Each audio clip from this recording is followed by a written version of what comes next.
नमस्ते। महर्षि पतंजलि ने योग के लिए कहा है, योगश्चित्त वृत्ति निरोधा, यानी चित्त वृत्तियों को रोकना ही योग है। इसी तरह भगवान कृष्ण ने कहा है गीता में,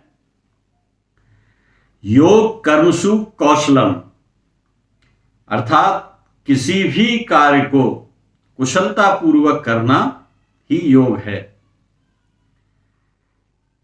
अष्टांग योग में यम, नियमासन, प्राणायाम, प्रत्याहार, धारणा, ध्यान, समाधियोष्टांगानि, योग दर्शन में ये जो 8 योग के भाग हैं, इनके लिए ये सूत्र है, जिसमें यम से हम समझते हैं कि कामादि वासनाओं से दूर रहना,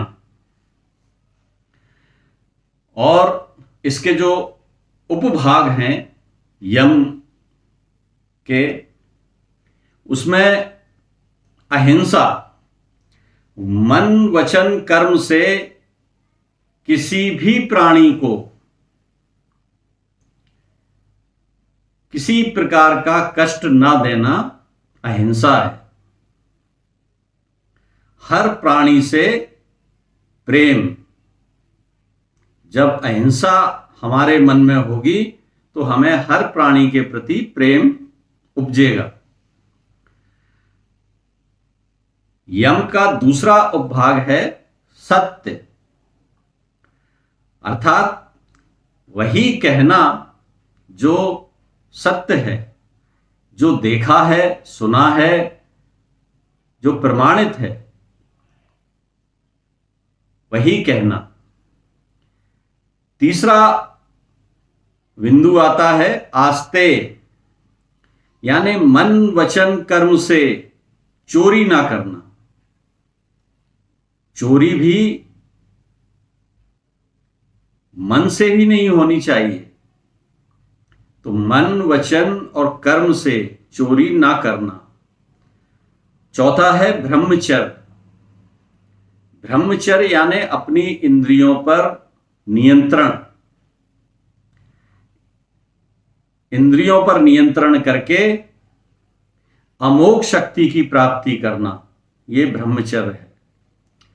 पांचवा है अपरिग्रह, यानी शब्द, स्पर्श, रूप, रस, गंध, भोग सामग्री और धन,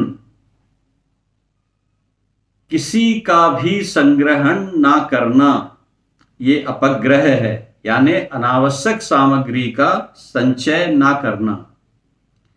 जो आवश्यक सामग्री है हम वही एकत्रित करें, संग्रहित करें, संचित करें, और जो अनावश्यक सामग्री है उसके संचय का, उसके संग्रहण का कोई अर्थ नहीं है। तो ये अपरिग्रह, तो ये यम के अंतर्गत आते हैं।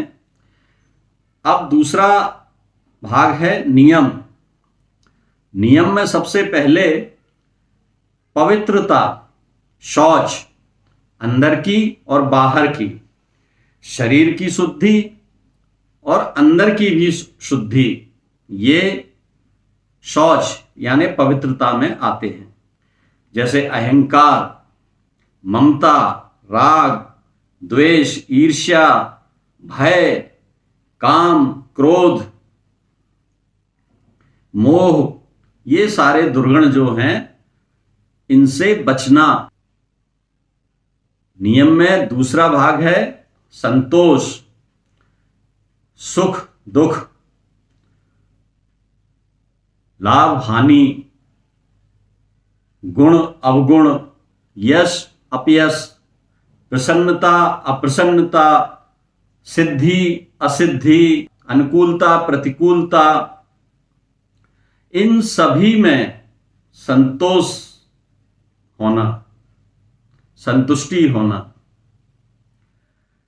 नियम में जो अगला उपभाग है तप, जैसे भूख, प्यास, शीत, उष्ण, गर्मी, इस सभी को सहना, मौन धारण करना, व्रत करना और कर्तव्य पालन करना। कर्तव्य पालन में कभी पीछे ना रहना, ये तप के अंतर्गत ही आता है। चौथा है स्वाध्याय, सद्ग्रंथों का अध्ययन, ईश्वर चिंतन और अच्छी अच्छी बातें पढ़ना, उन पर मनन करना, विचार करना, ये स्वाध्याय। पांचवा है ईश्वर प्राणिधान, यानी मन, वाणी, शरीर से ईश्वर का गुणगान करना और फल की इच्छा ना करते हुए अपने कर्म करना। इसके बाद आसन, आसन के लिए कहा है स्थिर सुखमासनम, यानी किसी आसन में सुखपूर्वक बैठना और आसन लगाना। अगर हम पद्मासन लगाने में तकलीफ महसूस करते हैं तो पद्मासन की जगह हम सुखासन में, जैसे अभी बैठे हैं, इस तरह बैठ सकते हैं। और आसानी से अगर पद्मासन लगा सकते हैं तो पद्मासन में इस तरह बैठना। तो स्थिर सुखमासनम। अगला है प्राणायाम।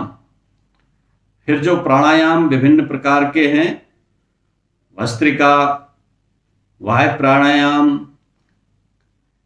अनुलोम विलोम, भ्रामरी, उद्गीत, उज्जयी, शीतली, शीतकारी और भी जो प्राणायाम हैं, ये सारे प्राणायाम प्रतिदिन करना। इसके बाद आता है प्रत्याहार। प्रत्याहार में इंद्रियों पर पूर्ण अधिकार, हम इंद्रियों के वश में ना हों, इंद्रियां हमारे वश में काम करें, इंद्रियां हमारे वश में काम करें। धारणा, चित्त को एक स्थान में बद्ध करना, यानी स्थिर करना, चित्त हमारा भटके नहीं, स्थिर रहे, तो ये है धारणा। और इसके बाद आता है ध्यान। ध्यान में आत्मा या ईश्वर का चिंतन करते हुए उन्हीं में खो जाना। हम जिस चिंतन कर रहे हैं, ईश्वर का, आत्मा का, सांसों का, प्राणों का, उसी में खोए हुए हैं, ध्यान। तो ये ध्यान है।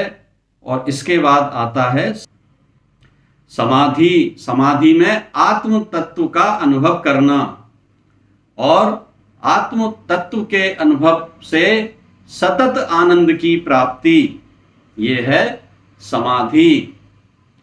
तो ये अष्टांग योग के जो 8 अंग हैं उनके बारे में मैंने चर्चा की। अगर आपने मेरा ये चैनल सब्सक्राइब नहीं किया है तो सब्सक्राइब करें। मैं इस तरह के वीडियोस बनाकर आप तक भेजता हूँ, आप देखें और ज़्यादा से ज़्यादा शेयर करें। बहुत बहुत धन्यवाद, आभार। जय हिंद, जय भारत, वंदे मातरम।